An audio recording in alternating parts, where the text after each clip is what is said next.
김수영 선생님입니다. 자, 이번에 살펴볼 부제는 가지의금과 인정이자입니다. 우리가 가지의금하고 인정이자 아마 회계, 세법, 실무 좀 해보신 분이라면 한 번쯤은 들어보셨을 만한 주제입니다. 이게 우리가 가지의금이라든가 인정이자 잘 몰라도 굉장히 중요하다 얘기는 많이 들으셨을 겁니다. 이제 그 부분을 한번 우리가 좀 살펴보기로 하죠.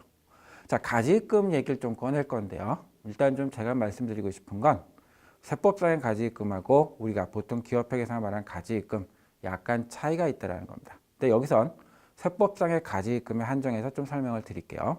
우리 세법에서 말하는 가지의금은요, 법인을 전제로 했을 때 명칭 여하에 불구하고입니다. 여기 조심하셔야 됩니다.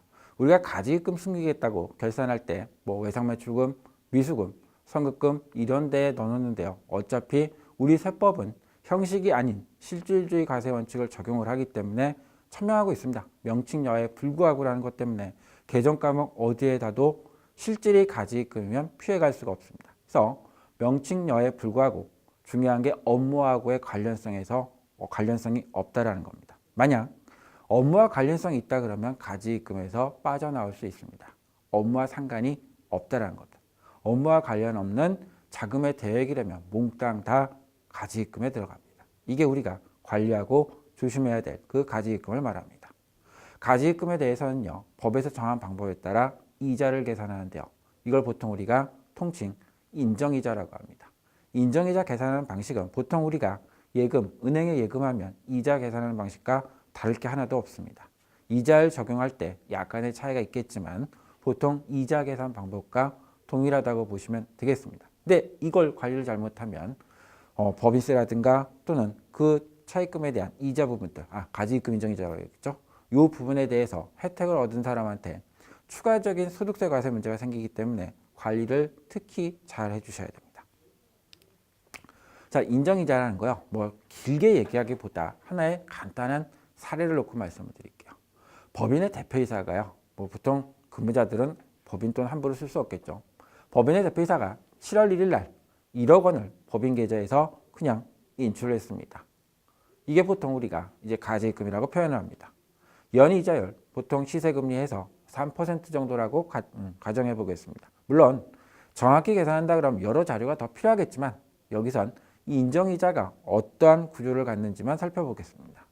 일단 회사한테요, 어떤 영향을 주냐면 이 1억을 대표이사가 빼가게 하지 않고 은행에 예금했다 그러면 3% 정도 이자 벌 수 있습니다. 그래서 1억 원 곱하기 연이자율 3% 곱하기 1년 풀이어가 아니기 때문에 전체 365일 중에 7월 1일부터 더해준 거 184일이라고 한다 그러면 그 이자가 151만 2천 원 이 정도 금액이 나올 겁니다.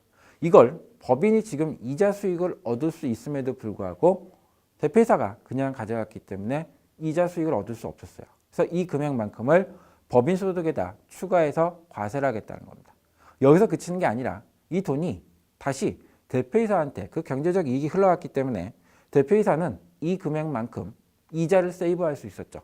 그래서 이걸 법인이 대표이사한테 근로소득을 추가적으로 지급한 것으로 보았고 소득세를 과세하겠다 합니다. 이걸 보통 우리가 인정상여라고 합니다. 그래서 이 금액까지 양쪽으로 법인세하고 소득세 추가 부담을 가져오기 때문에 원천적으로는 가지의금이 생기지 않도록 하는 게 가장 좋은 방법이고요.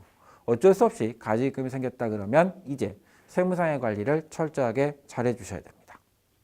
우리가 이 이자 비용에 대해서요, 이제 살펴볼 게 세무조정 사항입니다. 방금까지는 금액이 이렇게 나왔는데요. 이 금액을 이제 우리가 어떻게 처리할 거냐는 겁니다.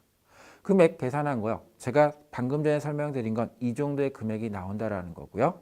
이 금액을 이제 우리가 어떻게 할 것이냐면은 법인한테는 이만큼의 이자 수익을 얻을 수 있음에도 얻지 않았기 때문에 입금 산입이라는 세무 조정을 통해서 법인의 과세 소득을 늘리고요. 그다음 이 입금 산입된 금액이 회사 내에 그대로 남아 있는 게 아니라 대표이사한테 상여금 준 것처럼 이미 사회로 유출된 것이기 때문에 상여라는 처분을 하게 됩니다. 그래서 이 금액만큼 법인세 부담을 가져오고요. 하나 이제 여러분들 여기서 실무에서 조심하셔야 될게요.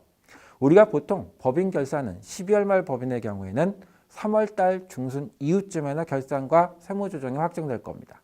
근데 근로소득에 대한 연말정산은요, 보통 1월 말에서 빠르면 1월 말, 좀 어느 정도야 그러면 2월 중순쯤 늦어도 2월 말쯤엔 연말정산이 확정이 됩니다.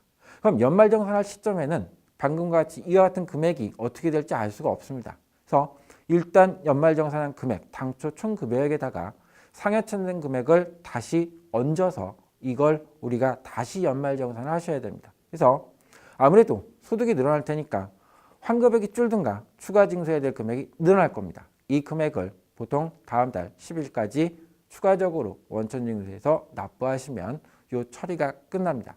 여러분들 제가 여기 서식엔 담아드리지 못했는데 여러분들 원천징수 영수증 보시면요.